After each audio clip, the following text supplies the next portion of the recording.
So, this is how we get the address of a variable. Let's say we've got the variable x from the previous diagram, and we want to get the address of it. Then we use the operator ampersand. Ampersand is used to obtain the address of a variable. In other words, you could write the address of x as the following: ampersand x. You read that as the address of x. In this particular case, the address of x is 103. Remember that? I'll just show you the slide again.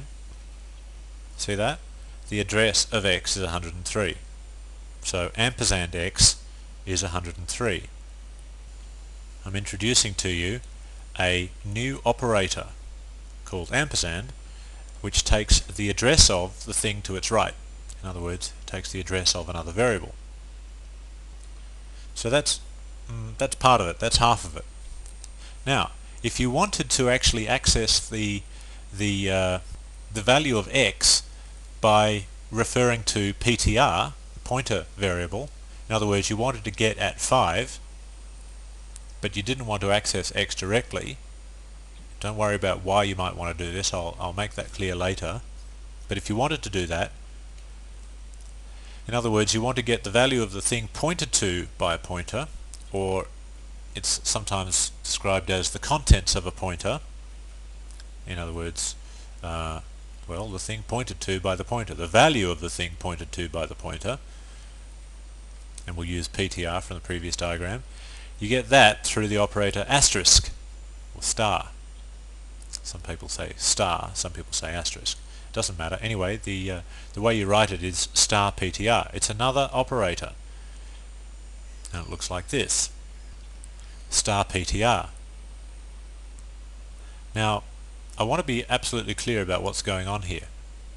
In the previous diagram, which I'll just show you again, ptr equals 103. I want to be very clear on that. The value in the variable ptr is 103. In other words, it's a memory address. Star ptr or asterisk ptr equals 5. In other words, you can get at the value of the thing that ptr points to, in other words 5 in this example, by using the asterisk. I'll show that to you again. Asterisk ptr equals 5. Don't worry, I'm going to consolidate this for you by showing you some proper code examples shortly. Finally, the asterisk operator is also used when you declare a pointer. If you ever were wondering how pointers actually get declared as variables, they get declared like this: int asterisk ptr semicolon. Now, if you didn't have the asterisk there, it would be obviously declaring ptr to be an integer. But when you put the asterisk there, you read that line as ptr is a pointer to an integer. So that's how you declare a pointer. Pretty simple, isn't it? It's not actually difficult to declare a pointer. It's much more difficult to actually use one successfully. Alright, let's look at some coding examples.